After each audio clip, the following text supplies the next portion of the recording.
ಈ ಸಿನಿಮಾವನ್ನ ಪುನೀತ್ ರಾಜ್ಕುಮಾರ್ ಅವರ ಕೈಯಲ್ಲೇ ಮಾಡಿಸ್ಬೇಕು ಅಂತ ಹೇಳಿ ಪ್ರಶಾಂತ್ ನೀಲ್ ಅನ್ಕೊಂಡಿದ್ರಂತೆ. ಅಷ್ಟರೊಳಗಾಗಿ ಈ ಒಂದು ದುರಂತ ನಡೆದ್ಬಿಟ್ಟಿತ್ತು. ಎಸ್, ರೋರಿಂಗ್ ಸ್ಟಾರ್ ಶ್ರೀಮುರಳಿ ಜೊತೆ ಉಗ್ರಂ ಸಿನಿಮಾ ಮಾಡಿ ಸ್ಯಾಂಡಲ್ವುಡ್ನಲ್ಲಿ ಹೊಸ ಸಂಚಲನವನ್ನ ಹುಟ್ಟಿ ಹಾಕಿರುವಂತಹ ಪ್ರಶಾಂತ್ ನೀಲ್ ದಶಕದ ಹಿಂದೆ ಉಗ್ರಂ ಸಿನಿಮಾ ಕನ್ನಡ ಚಿತ್ರರಂಗದಲ್ಲಿ ಸಿಕ್ಕಾಪಟ್ಟೆ ಸದ್ದು ಮಾಡಿತ್ತು. ಉಗ್ರಂ ಚಿತ್ರವನ್ನ ನೋಡಿ ಪುನೀತ್ ರಾಜ್ಕುಮಾರ್ ಅವರು ಕೂಡ ಮೆಚ್ಚುಗೆಯನ್ನು ವ್ಯಕ್ತಪಡಿಸಿದ್ರು. ಅನಂತರ ಪುನೀತ್ ರಾಜ್ಕುಮಾರ್ ಅವರಿಗಾಗಿ ಪ್ರಶಾಂತ್ ನೀಲ್ ಒಂದು ಕಥೆಯನ್ನು ಕೂಡ ರೆಡಿ ಮಾಡಿಟ್ಟಿದ್ರಂತೆ. ಅದು ಸಿನಿಮಾ ಆಗೋಷ್ಟರಲ್ಲಿ ನಡೀಬಾರದಂತಹ ಘಟನೆ ನಡೆದೇ ಹೋಯಿತು. ಅದಾಗಲೇ ಪುನೀತ್ ರಾಜ್ಕುಮಾರ್ ಜೊತೆಗೆ ಹೊಂಬಾಳೆ ಫಿಲ್ಮ್ಸ್ ನಿನ್ನಿಂದಲೇ ಸಿನಿಮಾ ಮಾಡಿದ್ರು.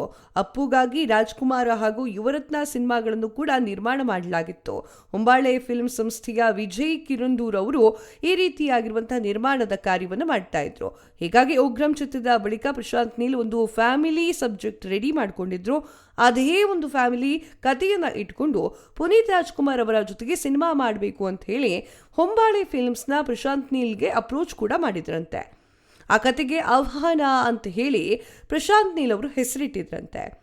ಆಹ್ವಾನ ಕತೆ ಹೊಂಬಾಳೆ ಫಿಲ್ಮ್ಸ್ಗೆ ಇಷ್ಟ ಆಗಿತ್ತು. ಆದರೆ ಪುನೀತ್ ರಾಜ್ಕುಮಾರ್ ಅವರು ಸಿಕ್ಕಾಪಟ್ಟೆ ಬ್ಯುಸಿ ಆಗಿದ್ರು. ಡೇಟ್ಸ್ ಕೂಡ ಸಿಗ್ತಿರ್ಲಿಲ್ಲ. ಡೇಟ್ಸ್ ಸಿಗದ ಕಾರಣ ಪೆಂಡಿಂಗ್ ಕೂಡ ಮಾಡಲಾಗಿತ್ತು. ಆಹ್ವಾನ ಡಿಸ್ಕಷನ್ ಟೈಮ್ನಲ್ಲಿ KGF ಚಿತ್ರದ ದೃಶ್ಯವೊಂದು ಹೊಂಬಾಳೆ ಫಿಲ್ಮ್ಸ್ಗೆ ಪ್ರಶಾಂತ್ ನೀಲ್ ಅವರು ನರೇಟ್ ಮಾಡಿದ್ರಂತೆ. ಇದರಿಂದಾಗಿ ಇಂಪ್ರೆಸ್ ಆದ ಕೂಡಲೇ KGF ಚಾಪ್ಟರ್ 1 ಪ್ರಾಜೆಕ್ಟನ್ನು ಕ್ಲಿಕ್ ಮಾಡೋಕೆ ಸ್ಟಾರ್ಟ್ ಮಾಡ್ಕೊಳ್ತೆ. ಇನ್ನು ಪ್ಲಾನ್ ಪ್ರಕಾರ ಯುವರತ್ನ ಚಿತ್ರದ ಬಳಿಕ ಪ್ರಶಾಂತ್ ನೀಲ್ ಜೊತೆ ಅಪ್ಪು ಆಹ್ವಾನ ಸಿನಿಮಾ ಮಾಡಬೇಕಾಗಿತ್ತು. ಆದರೆ ಅಷ್ಟರಲ್ಲಿ ಪುನೀತ್ ರಾಜ್ಕುಮಾರ್ ಹಠಾತ್ ಸಾವನ್ನಪ್ಪುತ್ತಾರೆ. ಹೃದಯಾಘಾತ ಹಾಗೂ ಕಾರ್ಡಿಯಾಕ್ ಅರೆಸ್ಟ್ನಿಂದ ಅಪ್ಪು ಕೊನೆ ಉಸಿರು ಎಳಿತಾರೆ. ನಮ್ಮನ್ನೆಲ್ಲರನ್ನೂ ಕೂಡ ಅಪ್ಪು ಬಿಟ್ಟು ಹೋಗ್ತಾರೆ. ಆಹ್ವಾನ ಪ್ರಾಜೆಕ್ಟ್ನ ಪ್ರಶಾಂತ್ ನೀಲ್ ಅವರು ಕೂಡ ಕೈ ಬಿಡ್ತಾರೆ.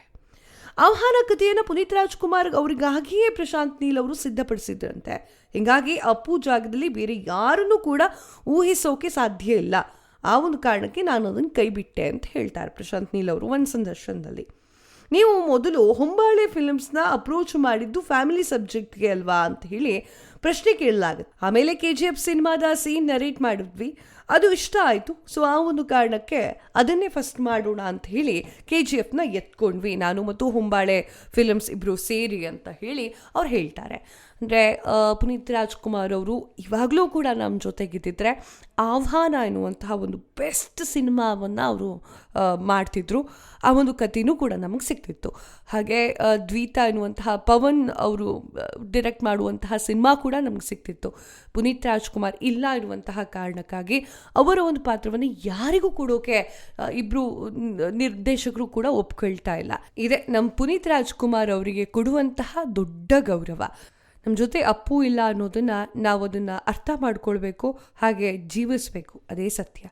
ನಿಮ್ಗೇನನ್ಸುತ್ತೆ? ಪುನೀತ್ ರಾಜ್ಕುಮಾರ್ ಅವರಿದ್ದರೆ ಆಹ್ವಾನ ಎನ್ನುವಂತಹ ಸಿನಿಮಾವನ್ನು ಯಾವ ರೀತಿಯಾಗಿ ಮಾಡ್ತಿದ್ರು ಅನ್ನೋದನ್ನು ಕಮೆಂಟ್ ಮಾಡಿ ತಿಳಿಸಿ.